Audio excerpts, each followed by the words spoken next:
सबसे शानदार कंटेंट देने वाला हूँ। तो साथियों सबसे पहले हिंदी के मैंने बहुत इंपॉर्टेंट क्वेश्चंस लिए हैं, संभावित सवाल हैं जो डिक्टो आपके एग्जाम में आपको दिखेंगे। उसके बाद साथियों जीके के हम लोग क्वेश्चंस देखेंगे और उसके बाद रीजनिंग को देखेंगे और उसके बाद साथियों मैथ को देखेंगे। तो सब कुछ साथियों पूरे पेपर का हल हम लोग देखेंगे जैसा आपका फरवरी की शिफ्ट में पेपर आने वाला है। तो क्लास आपकी शुरू हो चुकी है। पहला सवाल आपकी स्क्रीन पर आ चुका है, फटाफट आप लोग आंसर देते जाइएगा। सभी को गुड इवनिंग। रंजन, बलियन, रामपाल, निशा, कविता, सिमरन, ठिकरा, गौतम जी सभी कह रहे कि वर्तनी आपको बताने कौन से शब्द की वर्तनी साथियों सही है। ठीक है ना। तो मैं कहूंगा निरामिष की अगर बात करें तो निरामिष यहाँ पर वर्तनी आपका बिल्कुल सही हो जाएगा और यही आपका बिल्कुल करेक्ट आंसर। अगला देखिए, वर्तनी आपको बताने यानी कि शुद्ध वर्तनी कौन से शब्द की लग रही है। तो हस्तांतरित कैसे लिखा जाता है साथियों, जैसे आपका ऑप्शन नंबर ए में लिखा हुआ है ना, ऐसे हस्तांतरित लिखा जाता है। तो जिनका भी आंसर, जो लोग भी यहाँ पर ऑप्शन नंबर ए के साथ है, बिल्कुल करेक्ट आपका आंसर हो जाता है। उसके बाद देखिए कह रहे कि युद्ध करने की प्रबल इच्छा, इसके लिए एक शब्द आप लोग बता दीजिए। इसको युयुत्सा कहा जाता है, इसको दुर्जय कहा जाता है, इसको अजातशत्रु कहा जाता है या युयुत्सु कहा जाता है।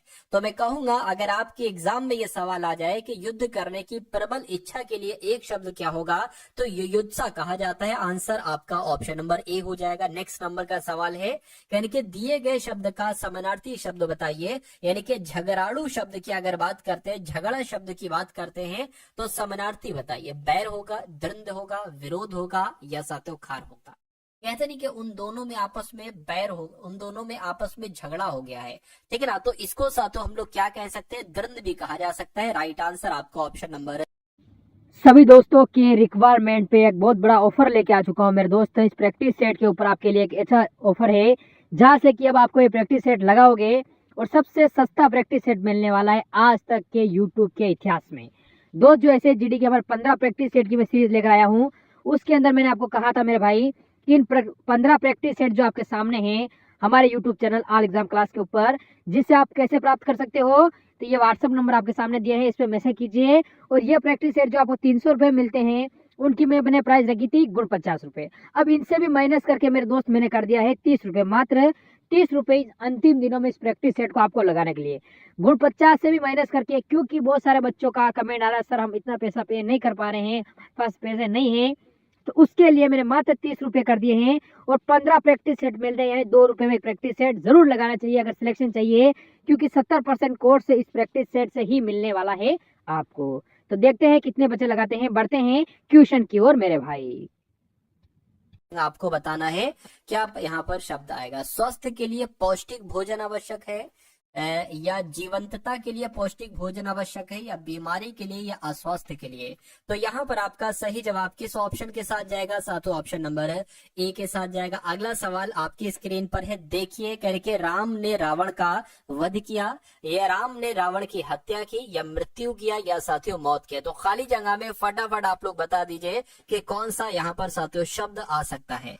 चलिए, तो अगर आपका जवाब यहाँ पर ऑप्शन नंबर ए है, यानी कि राम ने रावण का वध किया, अगर ये आपका जवाब है तो मैं कहूंगा आपका जवाब बिल्कुल सही हो जाएगा। उसके बाद देखिए अगला सवाल आपकी स्क्रीन पर, यानी कि अपेक्षा का विलोम आपको यहाँ पर बताना है, बताइए।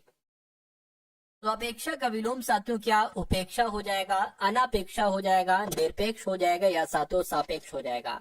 तो मैं कहूंगा कि अपेक्षा का विलोम क्या हो जाएगा साथियों, उपेक्षा हो जाएगा। ये आपको मालूम होना चाहिए। सही जवाब आपका अगर है ऑप्शन नंबर ए के साथ तो बिल्कुल करेक्ट है। उसके बाद देखिए नेक्स्ट नंबर का सवाल आपकी स्क्रीन पर कह रहे कि उसी समय में होने वाला या रहने वाला, इसके लिए एक शब्द आप लोग बता दीजिए फटाफट साथियों। देखिए साथियों जो क्वेश्चंस मैं आपको करा रहा हूं ये सभी के सभी क्वेश्चंस टॉप लेवल के हैं, और अगर आप इन सभी सवालों को कर लेते हैं तो मेरा मानना है कि पेपर आपका यहां से बाहर नहीं आ सकता। आपका जो पेपर आया ना साथियों, फरवरी की जितनी भी शिफ्ट हैं, पेपर बाहर साथियों नहीं आ सकता इन सभी क्लासेस से। तो आप लोग क्या करेंगे साथियों, अगर आपने आज से ज्वाइन किया है तो अब जो भी रेगुलर साथियों क्लासेस हो उन सभी क्लासेस को आपको देखते रहना है, सब कुछ आपको तैयार करते रहना है। अगर आप अच्छे से सब कुछ तैयार करेंगे तो मेरा मानना है कि आपके लिए बहुत मुश्किल नहीं होगा पेपर पेपर में नंबर लाना, फाइनल सिलेक्शन आपका लेना। तो साथियों मेहनत से पढ़िए, सिलेक्शन आपका हो जाएगा। कह रहे कि उसी समय में होने वाले को क्या कहा जाता है, समसामयिक कहा जाता है। क्या समसामयिक कहा जाता है। ये क्वेश्चन इंपॉर्टेंट है, आप लोग याद रखेंगे। अगला सवाल है, कह रहे कि विलोम शब्दों का सही युग्म बताइए, इनमें से कौन सा है, बताइए। विलोम शब्दों का सही युग्म इनमें से कौन सा है। देखिए धरा, एक तरीके से धरा पृथ्वी को ही तो कहते हैं, क्रोध गुस्से को ही तो कहते हैं। तो ये तो समानार्थी शब्द है, पर्यायवाची शब्द है। आस्तिक का विलोम नास्तिक हो जाएगा, बिल्कुल सही। मैं कहूंगा विलोम कौन सा है, विलोम शब्द कौन सा है, तो ऑप्शन नंबर सी वाला है। और जिनका भी आंसर यहाँ पर ऑप्शन नंबर सी है तो बिल्कुल करेक्ट है। ठीक है, सही। देखिए आप नैनो सेकंड के अंदर आंसर दीजिए। अगर आप हिंदी के सवालों में देरी कर रहे हैं या आप बहुत टाइम ले रहे हैं तो ये बड़ी दिक्कत आपके लिए बन सकती है। इसलिए हिंदी को मैं बहुत तेजी के साथ साथियों पढ़ा रहा हूँ और बहुत तेजी के साथ आपको जवाब देते जाना है। ठीक है, क्योंकि हिंदी को जितनी जल्दी आप खत्म करेंगे अपने एग्जाम हॉल में, वो आपके लिए सबसे बेहतर होगा। तो यहाँ पर आप लोग प्रैक्टिस कर लीजिए और चेक करते जाइए कि आपका स्कोर कितना बन रहा है, कितने क्वेश्चन आपके यहाँ पर बिल्कुल सही जा रहे हैं।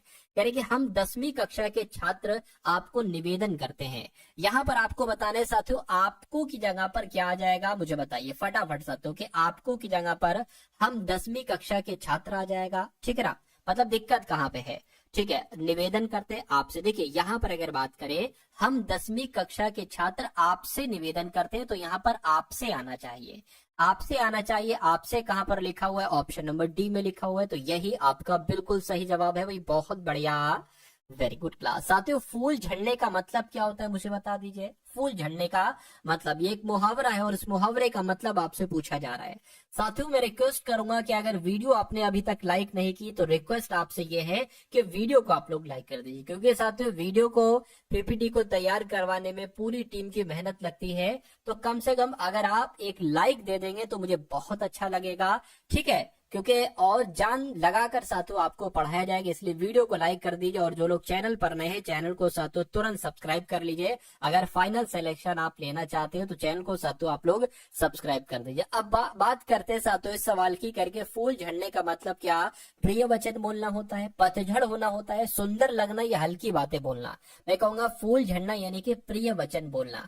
तो इस प्रकार जिनका आंसर ऑप्शन नंबर ए है तो बिल्कुल करेक्ट है। उसके बाद देखिए कहने के रिक्त स्थान की पूर्ति कीजिए। मित्रों ने अंकित का परिहास किया पर उसने बुरा नहीं माना, या मित्रों ने अंकित का उपहास किया पर उसने बुरा नहीं माना, व्यंग किया या हास किया। तो मैं कहूंगा यहाँ पर उपहास शब्द आना चाहिए और पूरा वाक्य आपका कैसे हो जाएगा, मित्रों ने अंकित का उपहास किया पर उसने बुरा नहीं माना। ये आपका राइट आंसर होगा और ये आपके एग्जाम में भी सवाल पूछा जाएगा। अगला देखिए, अगला सवाल साथियों आपके स्क्रीन पर है, करे कि आंख का मुझे समानार्थी शब्द बता दीजिए। आंख को क्या वासव कहा जाता है, मैं कहूंगा नहीं।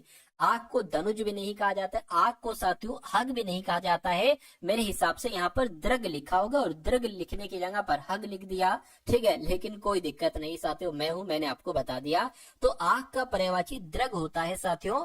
आंसर आपका सी मानना चाहे तो सी मान ले, वरना जो मैंने आपको बताया है आप साथियों वो भी मान सकते हैं।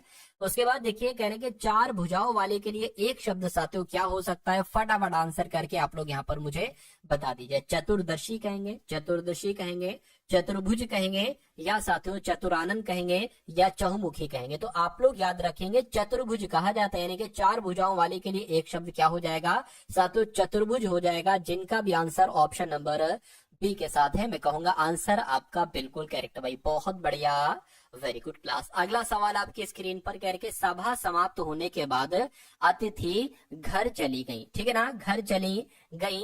तो यहाँ पर साथियों क्या आना चाहिए, घर चली गई की जगह पर घर चलते दिए आना चाहिए, नहीं।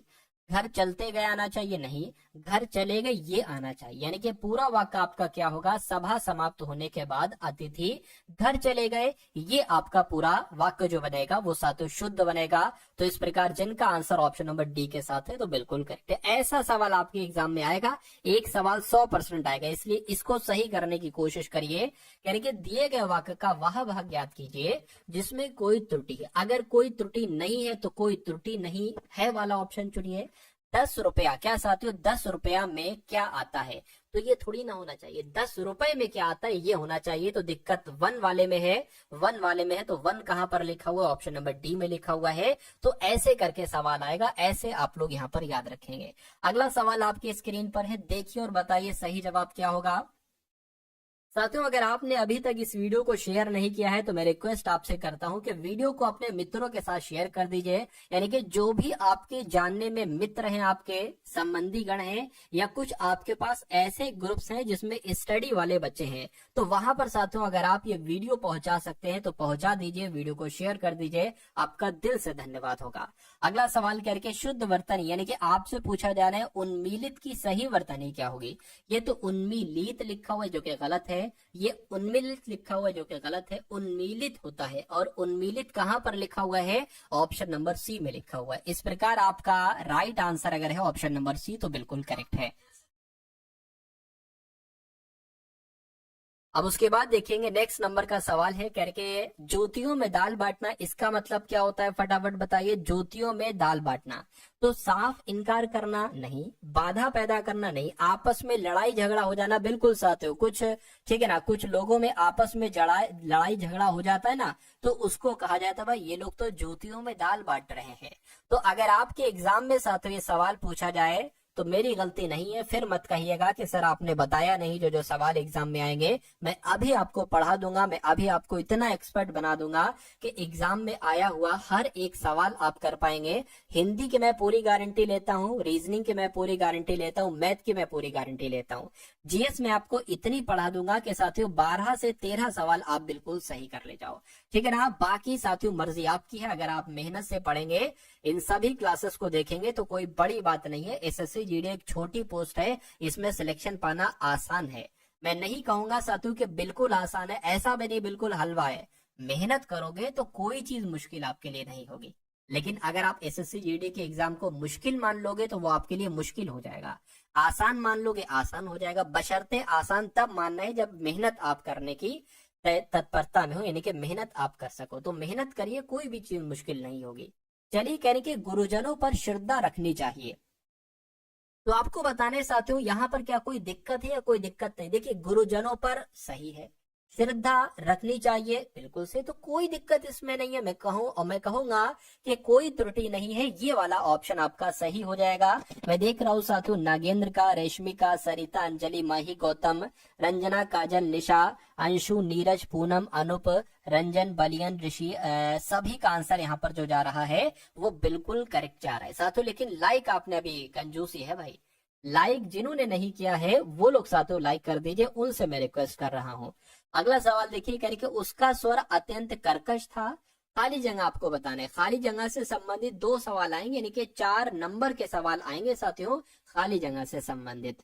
तो उसका स्वर अत्यंत कर्कश था या कठिन था या श्रेष्ठ था या कसैला था, तो इस खाली जगह में कर्कश शब्द आ जाएगा और पूरा वाक्य आपका बन जाएगा उसका स्वर अत्यंत कर्कश था, ये आपका राइट आंसर होना चाहिए। उसके बाद देखिए ये सवाल यहां से लेकर यहां तक है, बाकी निर्देश लिखे हुए हैं ऊपर, कहने के दिए गए, इसमें कोई दिक्कत नहीं है, ठीक है। दिए गए रेखांकित खंड को प्रतिस्थापित करने के लिए सबसे उपयुक्त विकल्प का चयन कीजिए। मेरा यह सुझाव तुम्हारे हित का है, क्या तुम्हारे हित का है, ये रेखांकित शब्द हो जाएंगे।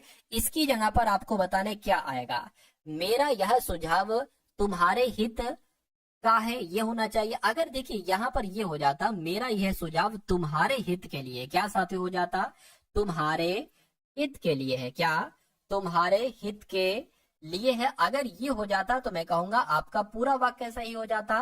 तो ऐसा कहां पर लिखा हुआ है, ऐसा ऑप्शन नंबर सी में लिखा हुआ है। इस प्रकार जिनका आंसर ऑप्शन नंबर सी के साथ है बिल्कुल करेक्ट हो जाएगा। अगला सवाल आपकी स्क्रीन पर है, कहा जा रहा है आपसे कि आज अंत्याक्षरी प्रतियोगिता नहीं होगी, या आज मतलब कुल मिला के आपको बताना है कि कौन सा शब्द आपको यहाँ पर बिल्कुल सही लग रहा है, या अंत्योष्टि प्रतियोगिता नहीं होगी या अंत्योदय प्रतियोगिता नहीं होगी। देखिए प्रतियोगिता तो कहीं ना कहीं अंताक्षरी हो जाएगी, तो अंतराक्षरी कैसे लिखा जाता है, अंताक्षरी जैसे ऑप्शन नंबर ए में लिखा हुआ है। इसकी वर्तनी आप लोग ध्यान रखेंगे, आपसे एग्जाम में यहाँ पर आपसे पूछा जा सकता है, ठीक है ना। तो जिनका आंसर ऑप्शन नंबर ए है मैं कहूंगा आंसर आपका बिल्कुल करेक्ट हो जाएगा। अब उसके बाद देखिए अगले नंबर का सवाल है, आपसे पूछा जा रहा है कि पापड़ बेलना पापर बेलना ये एक मुहावरा है, और इस मुहावरे का मतलब क्या होता है मुझे बताइए। पीछे पड़ना, बेकार जीवन बिताना, या बहुत श्रम करना, या कठिन काम करना, मुझे बताइए।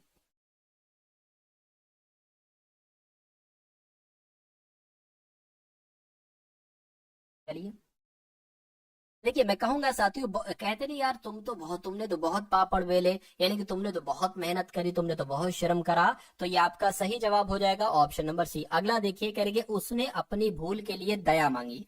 उसने अपनी भूल के लिए दया मांगी, यहाँ पर दया नहीं आना चाहिए। अब क्या आना चाहिए ये आपको बताना है। उसने अपनी भूल के लिए भिक्षा मांगी, उसने अपनी भूल के लिए याचना मांगी, उसने अपनी भूल के लिए कृपा मांगी, या उसने अपनी भूल के लिए क्षमा मांगी। आपके पास आपको साथियों 15 सेकंड दिए जाएंगे, 20 सेकंड भी ज्यादा हो जाएंगे। 15 सेकंड में साथियों आपको सवाल को पढ़कर उसका जवाब भी देना है। अगर ऐसा पॉसिबल है आपके लिए तो मेरा मानना है कि आपका एग्जाम बड़ा अच्छा निकल जाएगा हिंदी के सेक्शन का, ठीक है ना। तो नैनो सेकंड में आप लोग आंसर देने की कोशिश करा करिए। नैनो सेकंड का मतलब नैनो सेकंड नहीं है, नैनो सेकंड का मतलब है कि भाई 10 से 15 सेकंड में, ठीक है। चलिए, तो मेरे हिसाब से यहाँ पर क्षमा आ जाएगा, और क्षमा आपका बिल्कुल करेक्ट आंसर हो जाएगा। पूरा वाक्य आपका हो जाएगा, उसने अपनी भूल के लिए क्षमा मांगी। चलिए, खामोशी से तू बस मेहनत करता जा, अगर तेरी काबिलियत में दम है तो तेरी तरक्की ही काफी दुनिया में शोर बचाने के लिए। बहुत बढ़िया भाई, बहुत बढ़िया। ठीक है, अगला सवाल देखिए, चौधरी साहब ने एक शायरी लिखी जो मुझे पसंद आई। अगला सवाल देखिए सर, मेरा नाम ले लो प्लीज, पंडित जी रवीश जी। चलिए, निम्नलिखित में से शुद्ध वर्तनी वाला शब्द आपको यहाँ पर बताना है, ठीक है ना। शुद्ध वर्तनी की अगर हम बात करते हैं, प्रशंसा कैसे लिखा जाता है, तो प्रशंसा कैसे लिखा जाता है मेरे हिसाब से तो साथियों प्रशंसा, प्रशंसा ऐसे लिखा जाता है। और ऐसे कहां पर लिखा हुआ है, ऐसे तो ऑप्शन नंबर सी में लिखा हुआ है। अगला सवाल देखिए, कह रहे कि शुक्ल का, ये कई बार, सैकड़ों बार, तकरीबन साथियों 10 से 15 बार मैंने देखा है कि ये एसएससी जीडी की शिफ्ट में पूछा जा चुका सवाल है। तो आप लोग बताना है कि शुक्ल का विलोम क्या होगा। तो शुक्ल का विलोम साथियों क्या होगा, कृष्ण होगा। फटाफट बताइए, क्या आपका सही जवाब साथियों यहाँ पर हो सकता है, बताने की कोशिश आप लोग यहाँ पर करेंगे। चलिए, शुक्ल का विलोम क्या होगा।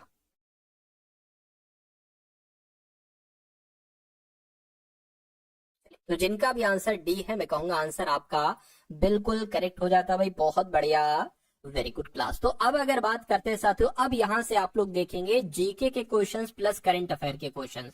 तो अगर आपकी जीके कमजोर है तो देखिएगा, अगर आप करंट अफेयर के इंपॉर्टेंट क्वेश्चंस देखना चाहते हैं साथियों, तो आप लोग यहाँ पर अब देखिएगा। और उसके बाद हम लोग रीजनिंग को देखेंगे और साथियों मैथ को देखेंगे, यानी कि पूरा पेपर हम लोग आज की इस वीडियो में डिस्कस करेंगे, जैसा आपका पेपर आने वाला है।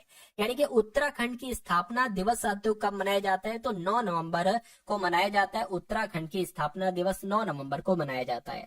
उसके बाद देखिए, कह रहे कि बड़ी संख्या में गहरी गलियों या घाटी वाले क्षेत्र को क्या कहा जाता है, तो इसको साथियों क्या कहा जाता है, बेडलैंड स्थलाकृति कहा जाता है। ये आप लोगों को मालूम होना चाहिए, ठीक है। मेरा नाम ले लो भाई, मेरा नाम ले लो, आपका नाम ले लेंगे, क्या नाम है, सुब्रता रॉय आपका नाम है। चलिए, तो आप लोगों को मालूम होना चाहिए, बड़ी संख्या में गहरी गलियों या घाटी वाले क्षेत्र को बेडलैंड स्थलाकृति कहा जाता है। अगला सवाल देखिए, कह रहे कि भारत में निम्नलिखित में से कौन सा पुर्तगाली वायसराय था, तो क्या इनका नाम था साथियों, क्या आपका सही जवाब होगा, मैं कहूंगा फ्रांसिस्को द अल्मीडा। भारत में ये पुर्तगाली वायसराय था, ऐसा वायसराय जो कि पुर्तगाली था। राइट आंसर आपका बी हो जाएगा।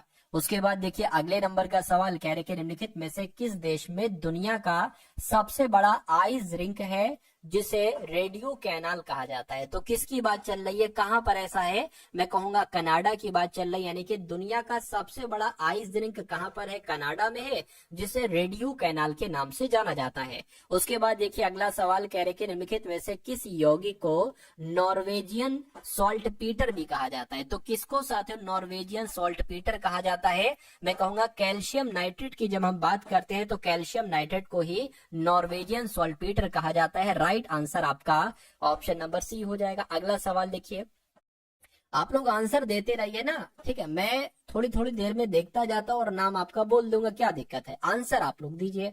ठीक है, अगला सवाल। और सिर्फ आंसर नहीं देना है, जो सवाल आपको आते हैं उनका तो आंसर दे दीजिए, लेकिन जिनके सवालों के जवाब आपको नहीं मालूम है तो उन सवालों के जवाब आप लोग साथियों तैयार कर लीजिए, उन प्रश्नों को आप लोग तैयार कर लीजिए, क्योंकि आपके एग्जाम में डायरेक्ट वो आने वाले हैं, ये समझ लीजिए। अगला सवाल कह रहे कि हिमाचल प्रदेश की एक मार्शल नृत्य शैली है जो तलवारों के साथ की जाती है, तो किसकी बात चल रही है साथियों?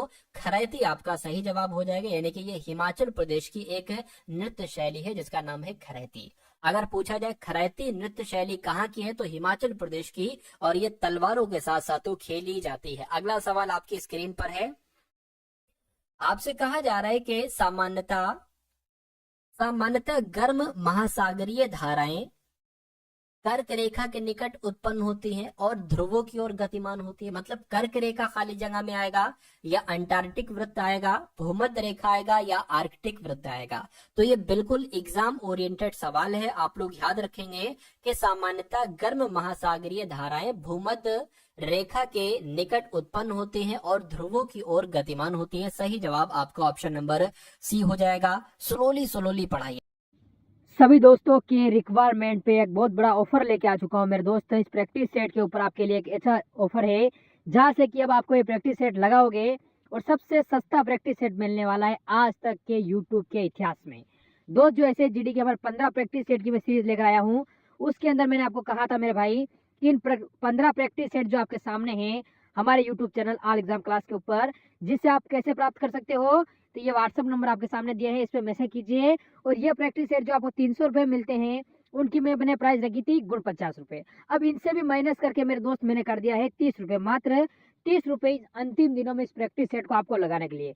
गुण 50 से भी माइनस करके, क्योंकि बहुत सारे बच्चों का कमेंट आ रहा है सर हम इतना पैसा पे नहीं कर पा रहे हैं, पास पैसे नहीं है, तो उसके लिए मैंने मात्र 30 रुपए कर दिए हैं। और 15 प्रैक्टिस सेट मिल रहे हैं, 2 रुपए में एक प्रैक्टिस सेट जरूर लगाना चाहिए अगर सिलेक्शन चाहिए, क्योंकि 70% कोर्स इस प्रैक्टिस सेट से ही मिलने वाला है आपको। तो देखते हैं कितने बच्चे लगाते हैं, बढ़ते हैं ट्यूशन की ओर मेरे भाई।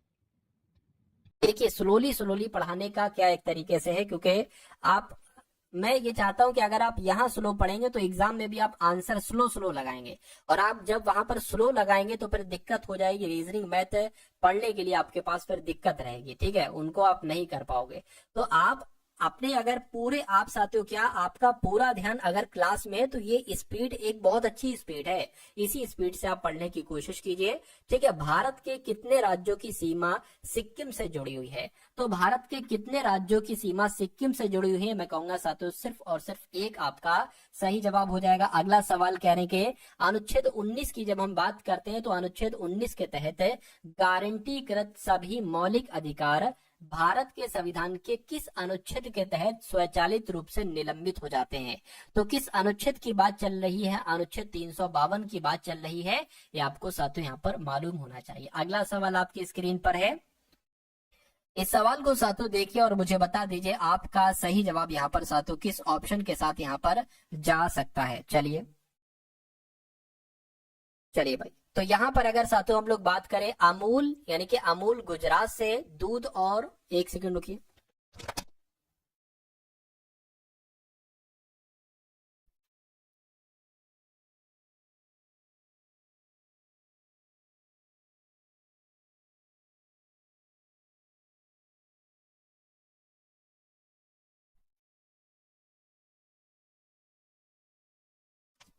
हाँ, तो इस सवाल की अगर बात करें करके अमूल गुजरात से दूध और दूध के उत्पादों में सहकारी समितियों की सफलता की कहानी है जो देश में श्वेत क्रांति लाया। मतलब आपको बताना है खाली जगह में साथियों कौन सा शब्द यहाँ पर आ सकता है, फटाफट बताइए। गुजरात आएगा, कर्नाटक आएगा, या दिल्ली आएगा, या उत्तर प्रदेश आएगा? तो ये एग्जाम ओरिएंटेड सवाल है, यानी कि अमूल गुजरात से दूध और दूध के उत्पादों में सहकारी समितियों की सफलता की कहानी है जो देश में श्वेत क्रांति लाया। अगला सवाल आपके स्क्रीन पर। अभी साथियों हम लोग यहाँ पर रीजनिंग के क्वेश्चंस भी देखेंगे और मैथ के क्वेश्चंस भी देखेंगे, तो आप लोग थोड़ा धैर्य रखिएगा, ठीक है, थोड़ा सा आप लोग धैर्य यहाँ पर रखने की कोशिश करेंगे। अगला सवाल कह रहे ध्वनि जो कि एक यांत्रिक तरंग है निम्नलिखित में से किस माध्यम में यात्रा नहीं कर सकती? देखिए ध्वनि की अगर बात करें तो ध्वनि ठोस में यात्रा करती, यानी कि इस बात में कर सकती है, हवा में भी कर सकती है, जल में भी कर सकती है, लेकिन निर्वात में वो यात्रा नहीं करती है साथियों। तो कुल मिला के अगर आपका जवाब यहाँ पर है ऑप्शन नंबर डी के साथ, तो मैं कहूंगा आंसर आपका बिल्कुल करेक्ट हो जाएगा। नेक्स्ट नंबर का सवाल आपकी स्क्रीन पर है, देखिए और साथियों बताइए। कह रही कि वह राज्य जिसने जून 2024 में बहन बेटी स्वावलंबन प्रोत्साहन योजना की शुरुआत की, तो किस राज्य की बात चल रही है साथियों? झारखंड की बात चल रही है। झारखंड यहाँ पर आपका जो होगा वो बिल्कुल है। कहा जा रहा है कि निम्नलिखित में से कौन सी श्रृंखला की पहली आधिकारिक भाषा है? तो किसकी बात चल रही है साथियों? सिंहली आपका राइट आंसर हो जाएगा। यानी कि श्रीलंका की पहली आधिकारिक भाषा की अगर बात करें तो सिंहली है। हाँ, करंट अफेयर भी लाएंगे। चलिए उसके बाद देखिए कह रहे कि लैक्टोमीटर, अगर लैक्टोमीटर की अगर बात करते हैं तो ये लैक्टोमीटर हाइड्रोमीटर जहाजों और पनडुब्बियों को आर्किमिडीज के आधार पर डिजाइन किया गया है या गुरुत्वाकर्षण के सिद्धांत पर डिजाइन किया गया? मतलब खाली जगह में आपको बताना है कौन सा शब्द यहाँ पर आपका आएगा। तो लैक्टोमीटर हाइड्रोमीटर जहाजों और पनडुब्बियों को आर्किमिडीज के सिद्धांत पर के आधार पर डिजाइन किया गया है। सही जवाब जो आपका साथियों यहाँ पर आएगा वो ऑप्शन नंबर ए हो जाएगा। उसके बाद देखिए अगला सवाल आपकी स्क्रीन पर है। कहा आपसे ये जा रहा है कि निम्नलिखित में से किसे प्रकृति संरक्षण के लिए अंतरराष्ट्रीय संघ द्वारा तेजी से लुप्तप्राय प्रजातियों में से एक घोषित किया गया है? तो किसकी बात चल रही है साथियों? जायंट अफ्रीकन स्नेल की बात चल रही है। ठीक है ना, राइट आंसर आपका जो जाएगा वो ऑप्शन नंबर ए हो जाएगा। यानी कि इसको लुप्तप्राय प्रजाति घोषित किया गया है। ये लुप्त हो रही है धीरे धीरे, ये ऐसी प्रजाति है। यानी कि दारा शिकोह उत्तराधिकारी के युद्ध सामूगढ़ की लड़ाई में औरंगजेब से हार गया या मोहम्मद आजम से या शेर शाह से हार गया या बैरम खान से हार गया? तो किससे हार गया साथियों? दारा शिकोह जो था ना ये औरंगजेब से हार गया था। यानी कि दारा शिकोह और औरंगजेब के बीच जो उत्तराधिकारी का युद्ध हुआ था ना सामूगढ़ की लड़ाई, तो इसमें औरंगजेब से हार गया था ये दारा शिकोह। उसके बाद देखिए अगला सवाल आपकी स्क्रीन पर है। लाला लाजपत राय जैन धर्म के एक सक्रिय सदस्य थे। मतलब आपको कुल मिला के ये बताना है कि ये जैन धर्म से संबंधित थे, जैन धर्म के सदस्य थे, बौद्ध धर्म के सदस्य थे या आर्य समाज के सदस्य या वैष्णव धर्म के सदस्य थे? क्या आपका सही जवाब हो सकता है? फटाफट आप लोग यहाँ पर बता दीजिए। चलिए तो यहाँ पर अगर बात करें आर्य समाज की तो मैं कहूंगा बिल्कुल ये तो आर्य समाज के सदस्य थे। कौन? लाला लाजपत राय। इसलिए सही जवाब जिनका जिनका ऑप्शन नंबर सी था तो बिल्कुल करेक्ट है। उसके बाद देखिए अगला सवाल कह रहे कि प्लासी नाम का एक छोटा सा गांव जिसे प्लासी के युद्ध के लिए जाना जाता है, जो ईस्ट इंडिया कंपनी और नवाब सिराजुद्दौला के बीच लड़ा गया था, ये किस नदी के किनारे पर है? तो कौन सी नदी के किनारे पर है आपसे अब साथियों पूछा जा रहा है। फटाफट आप लोग यहाँ पर बताने की कोशिश करेंगे। ये हुगली नदी के किनारे पर है। फिर से एक बार पढ़िए सवाल को।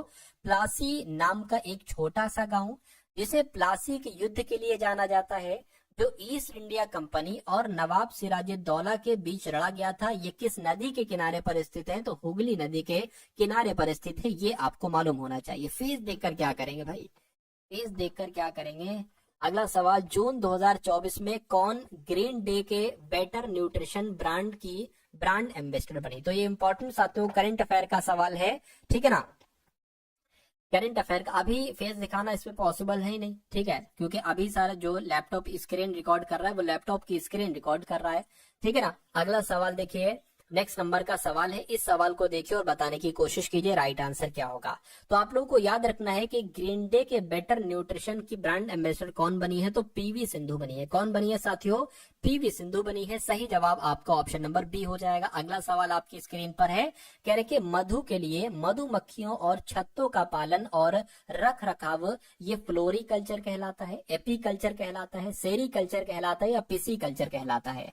साथियों मेरा मानना यह है कि आप पढ़ने आते हैं तो आप पढ़ाई कीजिए, अपना एग्जाम ओरिएंटेड चीजें लीजिए, अपना सिलेक्शन लीजिए और अपने घर को देखिए। बाकी आपको और किसी चीज को देखने की जरूरत नहीं है। यानी कि अगर आप अभी बेरोजगार हैं तो आप इस इतने दम तक अपनी पढ़ाई कीजिए, इतनी मेहनत के साथ पढ़ाई कीजिए कि कुछ महीनों में ही आप अपना एक सिलेक्शन लेकर अपनी लाइफ साथियों सेटल कर लीजिए। मेरा काम तो सिलेक्शन लेना है। अगर आप मुझसे पढ़ोगे तो आपका सिलेक्शन हो जाएगा, ठीक है ना, और कोई बच्चा पढ़ेगा तो उसका हो जाएगा, ठीक है ना। चलिए अगला सवाल है। तो कुल मिला के अगर बात करते हैं, ये सवाल बहुत अच्छा है। तो मैं कहूंगा साथियों एपीकल्चर आपका राइट आंसर हो जाएगा। मधु के लिए मधुमक्खियां, छत्तों का पालन और रख रखाव एक तरीके से एपीकल्चर ही कहलाया जाता है। सही जवाब जिनका है ऑप्शन नंबर साथियों बी के साथ, तो बिल्कुल करेक्ट हो जाएगा। अगला सवाल है। तो अब यहाँ पर अगर बात करते हैं साथियों, आपके रीजनिंग के क्वेश्चन शुरू हो चुके हैं। कौन से क्वेश्चन साथियों? यहाँ पर आपके रीजनिंग के क्वेश्चन शुरू हो चुके हैं और सभी के सभी रीजनिंग के बहुत शानदार यहाँ पर आपके लिए क्वेश्चंस में लाया हूं। चलिए तो पहला साथियों रीजनिंग का सवाल है। इस सवाल को देखिए और मुझे बताइए कि आपका सही जवाब यहाँ पर क्या हो सकता है, किस ऑप्शन के साथ जा सकता है। चलिए, यानी कि दी गई शीट को मोड़कर एक घन बनाया जाता है। इस तरह निर्मित घन में निम्न में से कौन सा अक्षर युग्म विपरीत पृष्ठों पर होगा। अब देखिए सवाल यहाँ से आपका बनेगा, ये आपको क्लियरली दिख रहा है, बिल्कुल क्लियरली दिख रहा है। अगर आपसे ये पूछा जाता है कि ए का विपरीत क्या है, तो ए का विपरीत साथियों ई है। अगर आपसे एफ का विपरीत पूछा जाए या डी का विपरीत पूछा जाए तो डी का विपरीत एफ है और एफ का विपरीत डी है। अगर आपसे बी का विपरीत पूछा जाए तो बी का विपरीत साथियों सी हो जाएगा। तो आपको ये बताना है कि इस निम्न में से कौन सा अक्षर युग्म विपरीत पृष्ठों पर होगा। तो विपरीत पृष्ठों पर साथियों अगर डी इसकी बात करते हैं हम लोग यहाँ पर डी और एफ की, तो देखिए डी ये है, एफ ये, तो बिल्कुल विपरीत पृष्ठों पर है, यानी कि ये आंसर होगा। चेक कर लेते कोई दिक्कत नहीं। बी और ई क्या विपरीत पृष्ठों पर है? देखिए बी का विपरीत पृष्ठ जो है वो सी है, ना कि बी का विपरीत पृष्ठ ई होगा, तो ये आंसर नहीं होगा। एफ और ई की बात करें, एफ का विपरीत पृष्ठ पर डी है, ना कि एफ के विपरीत पृष्ठ पर साथियों ई है, ये थोड़ी ना विपरीत पर होंगे, ठीक है, तो ये भी आंसर नहीं हो सकता। सी और एफ की बात करें तो सी के विपरीत पृष्ठ पर बी है, ना कि सी के विपरीत पृष्ठ पर एफ है। तो मैं कहूंगा कि सही जवाब अगर आपका है ऑप्शन नंबर ए के साथ, तो बिल्कुल करेक्ट है। और मैं देख पा रहा हूँ रोमा, निखिल, खुशबू, आकाश, भीमलेक्स, ठीक है, राम, मनी, अंजलि, करिश्मा, राजन, उमेश, कलियन, गौतम, पीयूष, रितु, बाबू, राजन, पूनम, प्राची, रितु, पल्लवी, सुनील, निशा, आकाश, बीबा, सरिता, अंजलि, ठीक है, राठौर, सभी का आंसर यहाँ पर बिल्कुल करेक्ट है। उसके बाद देखिए एक ऐसा भी सवाल आपसे एग्जाम में पूछा जाता है, तो अगर ऐसा सवाल डिक्टो यही सवाल आ गया तो फटाफट आप लोग बताइए कि इसका आंसर क्या हो सकता है। इसमें क्या होता है, इसमें आपको बताना होता है, देखिए सब में एन ए है, इसमें भी एन ए है, इसमें भी एन ए है, इसमें भी है, इसमें भी है, इसमें एन यू है, तो ये तो बाद में आएगा, सबसे अंत में आएगा। इसमें से बताइए कि सबसे पहले कौन सा आएगा। ये यू होता है, यू 21 पर होता है, वी 22 पर होता है, यानी कि पहले ये आएगा। वी 22 पर होता है, यू 21 पर होता है। यहाँ पर यू है, यहाँ पर यू है, यहाँ पर टी है, तो टी तो बाद में आता है, जी पहले आता है, यानी कि ये पहले आएगा, उसके बाद ये आएगा, यानी कि पहले एक आएगा, उसके बाद 4 आएगा। उसके बाद देखिए एन ए वी यहाँ पर लिखा हुआ है, एन ए वी यहाँ पर लिखा हुआ है, और एन देखिए यहाँ पर तो वाई है, यहाँ पर आई है, तो मैं कहूंगा 3 वाला आ जाएगा, उसके बाद 2 वाला आ जाएगा, और बचा फिर ये 5, उसके बाद तो 5 वाला आ जाएगा। तो 14325 कहाँ पर लिखा हुआ है? 14325, 14325, 14325, तो ऑप्शन नंबर बी में लिखा हुआ है। तो ये आपका साथियों बिल्कुल सही और बिल्कुल सटीक जवाब हो जाता है भाई, बहुत बढ़िया, वेरी गुड क्लास। अगला सवाल है आपकी स्क्रीन पर, इस सवाल को देखिए और फटाफट आप लोग आंसर बताइए। साथियों जिन्होंने भी अभी तक वीडियो को लाइक नहीं किया तो रिक्वेस्ट आपसे है कि वीडियो को आप लोग यहाँ पर लाइक कर दीजिए, आपका दिल से साथियों शुक्रिया होगा, क्योंकि अगर आपके लिए थोड़ी भी मेहनत की जा रही है, और मेरा मानना है कि पूरी टीम आपके लिए मेहनत कर रही है, तो पूरी टीम के लिए साथियों आप लोग इस वीडियो को एक बार लाइक करके, नए हैं चैनल पर तो सब्सक्राइब जरूर कर लीजिएगा आपके सिलेक्शन के लिए। अगला सवाल आपकी स्क्रीन पर है और आपसे पूछा जा रहा है कि किसी निश्चित कूट भाषा में CAMEL को ECNGN लिखा जाता है, और उसी प्रकार HORSE को JQSUG लिखा जाता है। तो आपको ये बताना है कि WHALE को क्या लिखा जा सकता है, क्या आपका यहाँ पर राइट आंसर हो सकता है, फटाफट आप लोग यहाँ पर बता दीजिए। देखिए अगर हम यहाँ पर बात करते हैं, देखिए सी से यहाँ पर ई हुआ है, तो सी 3 पर होता है, ई 5 पर होता है, मैं कहूंगा यहाँ पर 2 बढ़ाया गया है, ठीक है, 2 बढ़ाया गया है। ए साथियों यहाँ पर 1 पर होता है, सी 2 पर होता है, सी 3 पर होता है, फिर से साथियों यहाँ पर 2 बढ़ाया गया है। m की अगर बात करें, m 13 पर होता है और n 14 पर होता है, यानी कि अब 1 बढ़ाया गया है। और e 5 पर होता है, g 7 पर होता है, कितना बढ़ाया गया है साथियों, फिर से आपका दो बढ़ाया गया है। l 12 पर होता है, n साथियों 14 पर होता है, यानी कि 2 बढ़ाया, यानी कि जो लॉजिक यहाँ पर लगा है क्या वही लॉजिक यहाँ से यहाँ पर लगा है। देखिए जरा एक बार, H 8 पर होता है, J 10 पर होता है, 2 बढ़ाया गया है। O 15 पर, Q 17 पर 2 बढ़ाया गया है। E 5 पर, G 7 पर 2 बढ़ाया गया है, यानी कि इसमें भी हमें दो ही बढ़ाना होगा। तो फटाफट आप लोग दो इसमें बढ़ा लीजिए और बीच में 1 बढ़ाना है। W 23 पर होता है, 23, 24, 25, 25 पर होता है। Y कहाँ पर, Y यहाँ पर, Y यहाँ पर है। H 8 पर होता है, 2 बढ़ाएंगे तो J हो जाएगा, तो YJ यहाँ पर है, YJ यहाँ पर है। इसमें 1 बढ़ाना है क्योंकि यहाँ पर 1 बढ़ाया गया है, 1 बढ़ाएंगे तो B आ जाएगा। तो YJ भी कहाँ पर लिखा हुआ है, ऑप्शन नंबर बी में लिखा हुआ है। तो जिनका भी आंसर ऑप्शन नंबर बी है, आंसर आपका बिल्कुल करेक्ट हो जाता है भाई, बहुत बढ़िया, वेरी गुड क्लास। अगला सवाल है आपकी स्क्रीन पर, इस सवाल को देखिए और आंसर आप लोग मुझे बता दीजिए। कहा जा रहा है कि शब्दों के उस समूह का आपको चयन करना है जो दिए गए वेन आरेख द्वारा सर्वोत्तम ढंग से प्रदर्शित किया जाता है। देखिए, इंजीनियर, स्नातक, प्रशिक्षित अशिक्षित के लिए बन सकता है वेन आरेख, ये तो नहीं बन सकता है, क्योंकि देखिए कोई भी अगर अशिक्षित होगा तो वो एक तरीके से कहीं ना कहीं स्नातक नहीं हो सकता। किसान, ग्रामीण, साक्षर, ठीक है, तो ये हम कह सकते हैं कि भाई कुछ साक्षर लोग किसान हो सकते हैं कुछ, लेकिन ऐसा नहीं है। इसमें सिर्फ और सिर्फ एक कर सकता है, महिलाएं, माताएं, पुत्रियों वाला। कैसे महिलाएं, माताएं, पुत्रियों वाला कर सकता है? मान लीजिए साथियों, ये अगर बात करें, ये क्या हो गई, ये सारी महिलाएं हो गई। ये कौन हो गई? ये सारी महिलाएं हो गई। और जो महिलाएं होती हैं वही तो माताएं होती हैं, तो ये साथियों माताएं इसके अंतर्गत आ गया। और जो माताएं होती हैं वो कहीं ना कहीं पुत्रियां भी होती हैं। तो कुछ ऐसा आरेख बनेगा सिर्फ और सिर्फ इसके लिए। तो इस सवाल का जवाब आपका जो जाएगा वो ऑप्शन नंबर डी के साथ जाएगा। और जिनका आंसर यहाँ पर डी है, मैं देख पा रहा हूँ साथियों, लड़ी लगी हुई है, झड़ी लगी हुई है ऑप्शन नंबर डी वालों की, ठीक है। लेकिन इक्का दुक्का ऑप्शन नंबर सी को भी कह रहे हैं, वो कोई दिक्कत नहीं है। अब अगले नंबर का सवाल आपके स्क्रीन पर है, इस सवाल को देखिए और बताइए राइट क्या आंसर हो सकता है। वी खाली जगह, एम आर खाली जगह, वी खाली जगह, एम खाली जगह, डी खाली जगह, के एम खाली जगह, डी। आपको बताना ये जो खाली जगह है ना, इनमें कौन कौन से लेटर फिल किए जा सकते हैं, ये वाले, ये वाले, ये वाले, या साथियों ये वाले। इस सवाल को करने का एक तरीका मैं आपको हर बार बताता हूँ। पहला स्टेप आपको करना है कि ये सारे लेटर्स काउंट कर लीजिए विद खाली जगह के साथ। तो 1 2 3 4 5 6 7 8 9 10 11 12 13 14 15, यानी कि 15 है। तो मेरा मानना है कि या तो 3 का पेयर बन जाए या 5 का पेयर बन जाए। 5 का पेयर बनना मुझे ऐसा लग रहा है। 1 2 3 4 5, 5 का पेयर बना रहे हम। 1 2 3 4 5, 5 का बना रहे हैं। 1 2 3 4 5। आप एक काम ये देखो, अंत में डी आ रहा है, यहाँ पर भी डी है और यहाँ पर भी डी है, तो यहाँ पर भी साथियों डी हो जाएगा।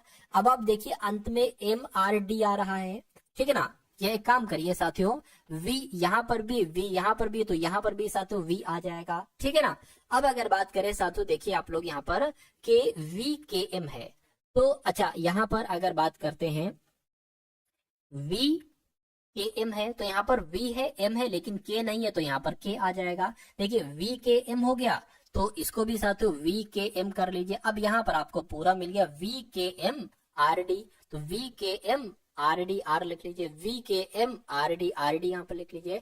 अगला आपको काम ये करना है, आपको अब देखना है आपने क्या क्या अपने पेन से लिखा है। आपने K लिखा है, D लिखा है, आपने KD लिखा है, आपने KR लिखा है, आपने KR लिखा है, आपने VR लिखा है। तो अब आपको अगला काम करना है कि आखिर ये कौन से ऑप्शन में है, कौन से ऑप्शन में KD KR VR, ये ऑप्शन नंबर बी वाले में। तो इस प्रकार आपका राइट आंसर साथियों जो जाना चाहिए वो ऑप्शन नंबर बी के साथ जाएगा। और जिनका भी आंसर बी है, मैं कहूंगा आंसर आपका बिल्कुल करेक्ट भाई, बहुत बढ़िया, वेरी गुड क्लास। अब नेक्स्ट नंबर का सवाल है जो कि बहुत शानदार है। इस सवाल को साथियों देखिए और आप लोग मुझे आंसर बताने की क्या कीजिए, कोशिश कीजिए। चलिए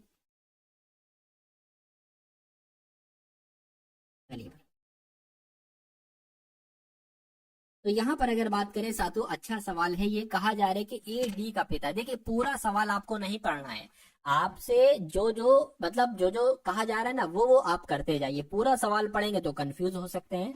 इसमें कहा गया है फर्स्ट स्टेप में कि ए डी का पिता है, यानी कि डी का पिता कौन है, डी का पिता साथियों ए है। तो हम मान लेते हैं, मान लीजिए ये डी हो गया, डी का पिता कौन हो गया, ए हो गया। अब पिता के लिए प्लस लगा दो ताकि पता चल जाए कि अच्छा भाई ऊपर है यानी कि माता या पिता होंगे। पिता प्लस लगा दो, माता है तो माइनस लगा दो। ठीक है, डी का पिता ए हो गया, करके सी और डी भाई हैं, यानी कि ये जो है ना सी और डी ये आपस में भाई भाई हैं। ठीक है, कोई दिक्कत नहीं है। यानी कि बी की माँ डी है तो बी अभी नहीं पता है, जी नहीं पता है, कोई दिक्कत नहीं, रुक जाओ। उसके बाद करें और सी बी का भाई, यानी कि ये सी जो है ना ये बी का भाई है, सी जो है ये बी का भाई है। चलिए ये कोई अच्छा, अब यहां से हम कर सकते हैं कि बी की माँ कौन है, जी है, यानी कि बी की माँ कौन है साथियों, जी है। अब ये तीनों जो है ये आपस में भाई भाई हैं, भाई भाई हो सकता कोई बहन हो, भाई भाई हैं कुल मिला के। तो ये पिताजी हो गए, ये इसकी माता जी हो गई, तो मैं कहूंगा ये दोनों तो आपस में पति पत्नी होंगे, ये पति देव होंगे, ये पत्नी जी होंगी। ठीक है, तो सवाल में आपसे क्या पूछा जा रहा है, देखिए जरा, कहेंगे जी ए से किस प्रकार संबंधित है। देखिए हमेशा साथियों अगर ऐसा सवाल आता है तो अंत में आता है जी ए से किस प्रकार संबंधित है। अगर ये लिखा हो किस प्रकार संबंधित है तो सिंपल सा आपको ये जो दूसरा वाला होता है ना, दूसरा, पहला ये दूसरा ये, आपको देखना है कि ये क्या कहेगा इसको, ए क्या कहेगा इसको। तो ए तो पति है और ये पत्नी है, तो ए इसको क्या कहेगा, पत्नी जी कहेगा। क्या कहेगा, पत्नी जी कहेगा। तो पत्नी जी कहां पर लिखा हुआ है, ऑप्शन नंबर डी में लिखा हुआ है। क्योंकि बहुत सारे बच्चे यहां पर कंफ्यूज हो जाते हैं, क्या वो क्या करते हैं, जी ए से किस प्रकार संबंधित है तो वो लोग ये मान लेते हैं, तो वहां पर साथियों पति भी लिखा हो तो वहां पर पति ऑप्शन लगा देते, जो कि गलत है। आपको दूसरा वाला देखना है कि दूसरा वाला क्या कहता है पहले वाले। ठीक है ना। अगले नंबर का सवाल देखिए और फटाफट आप लोग यहाँ पर बताइए सही जवाब आपका क्या हो सकता है। चलिए भाई, कहेंगे साथियों 19 है, 19 है। अच्छा, ये नंबर सीरीज वाला सवाल है। 19 है, 19 है और उसके बाद 38 आ गया है और उसके बाद 114 आ गया है। उसके बाद आपको बताना अगला नंबर कौन सा होगा और फिर साथियों 2280 यहाँ पर आ चुका है। देखिए और बताइए राइट आंसर क्या होगा।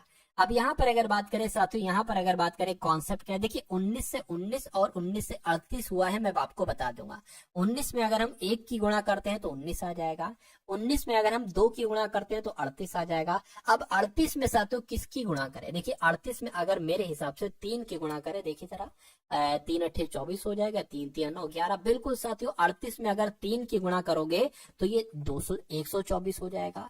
अब यहाँ पर देखिए 1 से गुणा की गई, 2 से गुणा की गई, 3 से गुणा की गई, तो जाहिर सी बात है 4 से गुणा की जाएगी, यानी कि 114 की गुणा 4 से कर दीजिए। 4 चक 16, 4 एकम 4, 5 हो जाएगा 4, यानी कि यहाँ पर 456 आना चाहिए। क्या वाकई में 456 आना चाहिए? अगर थोड़ा सा शक लग रहा है तो यहाँ पर साथियों 5 से 456 की गुणा 5 से करके देख लीजिएगा। अगर 2280 आ गया तो 100% आपका यही आंसर हो जाएगा। लेकिन हम ये भी देख सकते हैं कि अगर 456 ऑप्शन में है तो ये हमारा बिल्कुल सही जवाब है।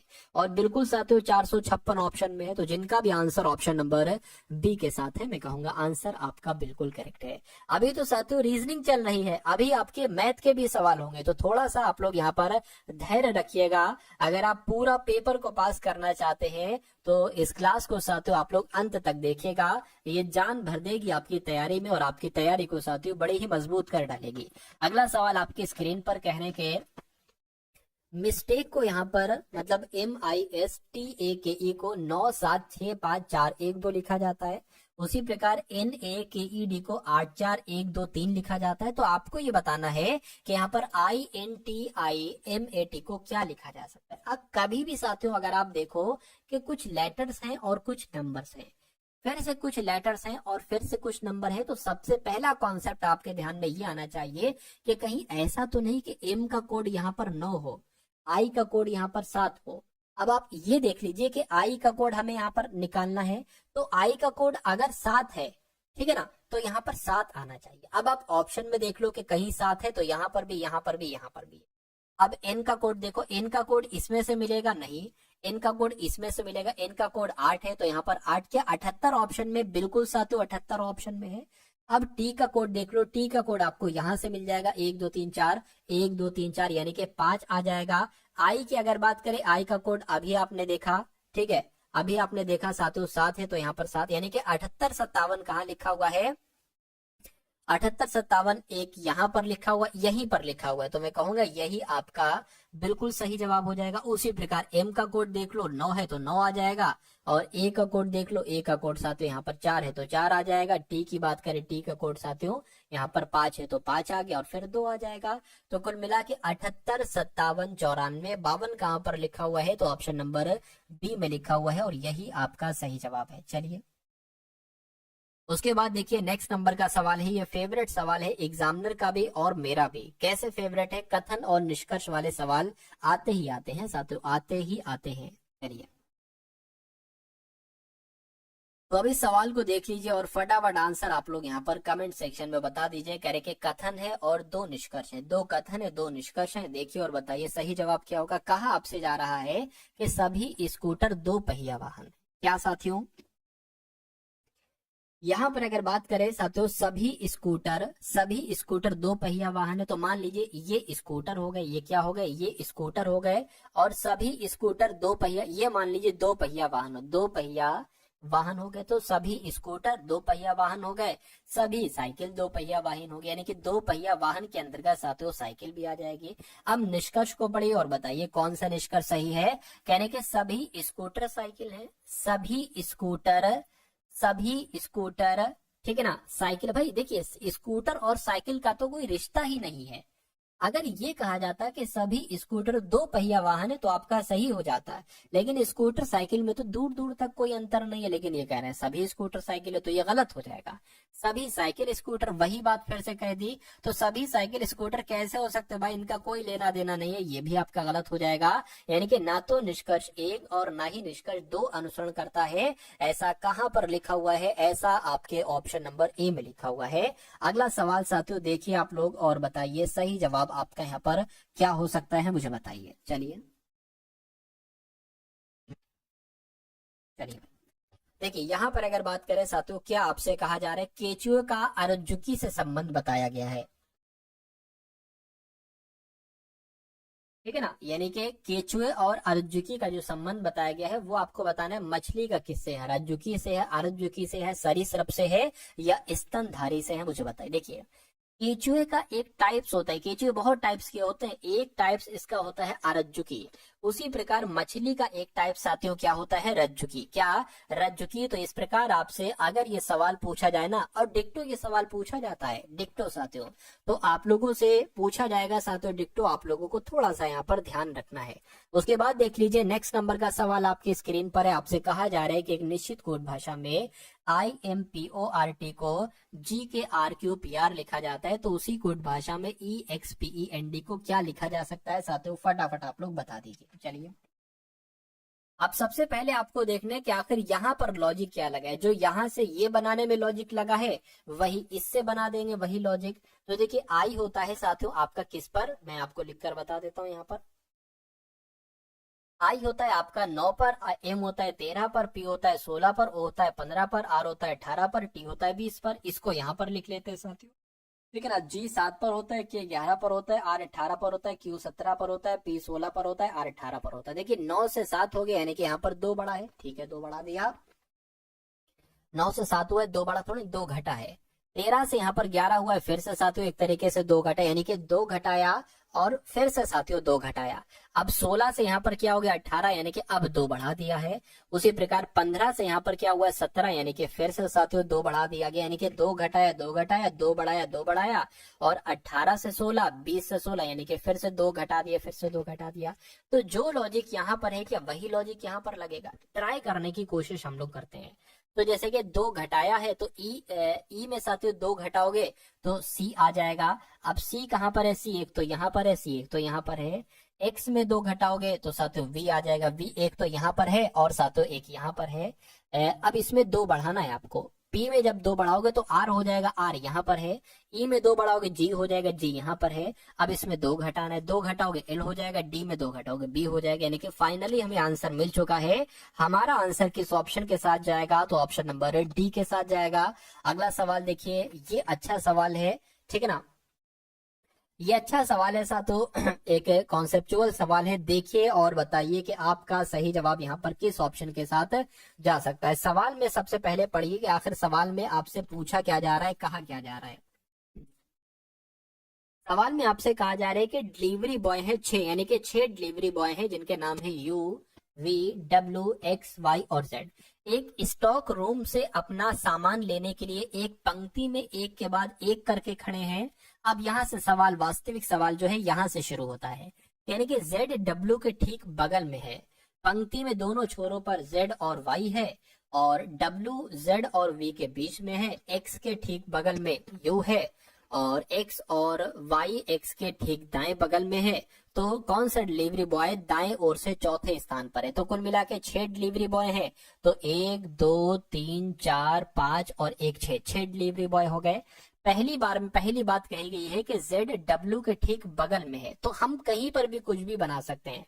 मान लीजिए डब्ल्यू के ठीक है बाएं, डब्ल्यू अगर मान लीजिए यहाँ पर बना दे तो डब्ल्यू के ठीक है बाएं ठीक बगल में कौन है? जेड है, यानी कि जेड साथियों यहाँ पर आ जाएगा।